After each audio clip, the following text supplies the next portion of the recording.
How do you YouTubers?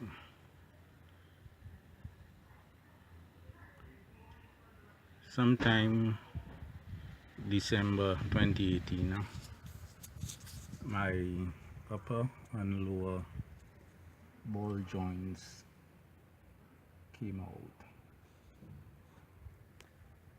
and I decided to put everything, bushings, ball joints, everything back new, even the shocks. I will go through. I just finished changing the bushings for the steering rack, which I didn't do when I did the maintenance. So as I'm on the hair, I'll do a short video telling you all the process I went through in changing those bushings. Presently I'm beneath the vehicle.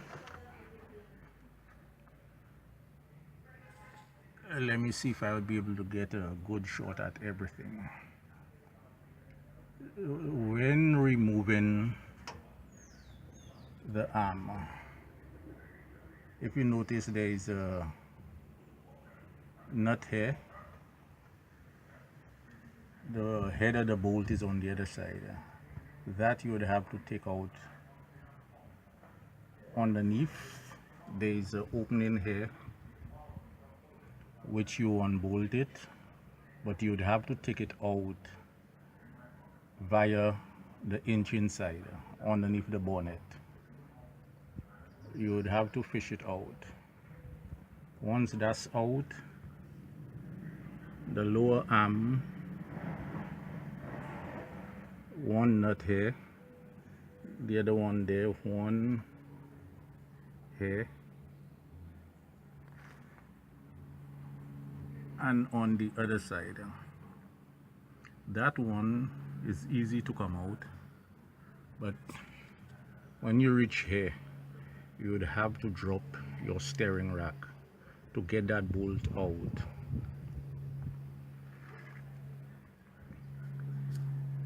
Ball joints, I have a ball joint press which I remove these things and replace them. The other side is the same procedure.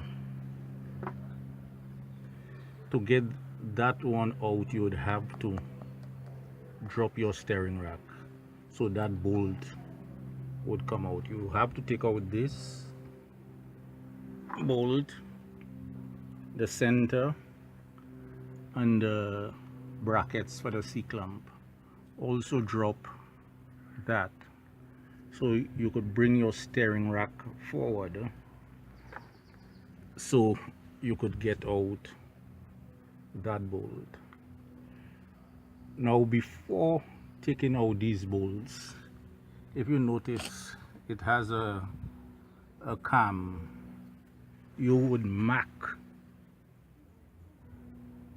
you would give each of them a mark. This one has one, the other side, so which means there are four of them.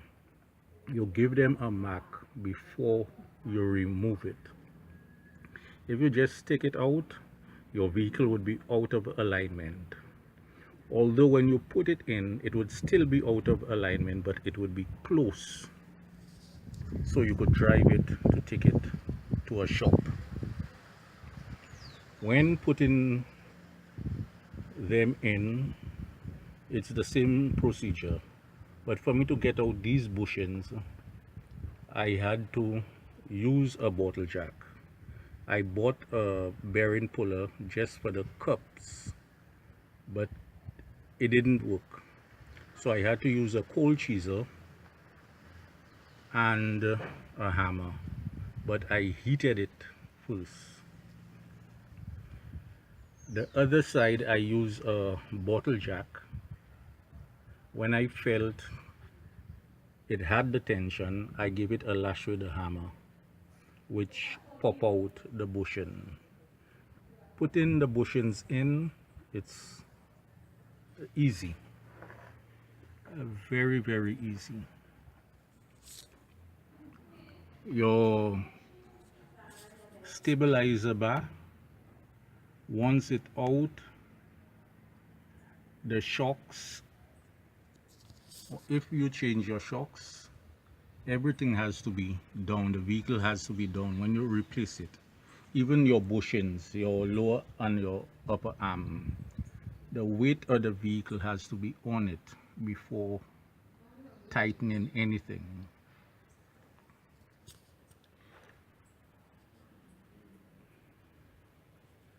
That's it for now. It's a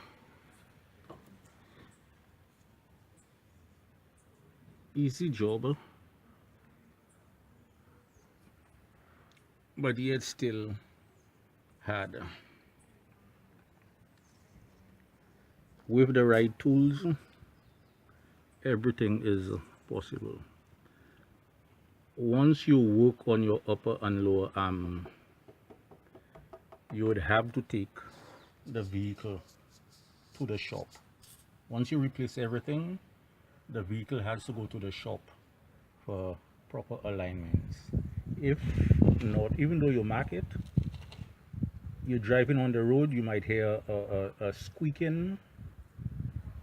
Your tires will finish on one side.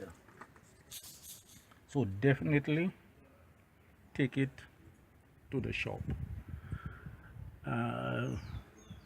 Right now I'm underneath the vehicle. I would have showed the upper arm removing the bolt via the engine side. On both sides is the same thing, but one side is more difficult than the other. At the time I did that, I changed these things. I wasn't thinking of doing a video. All I wanted was the vehicle up and running.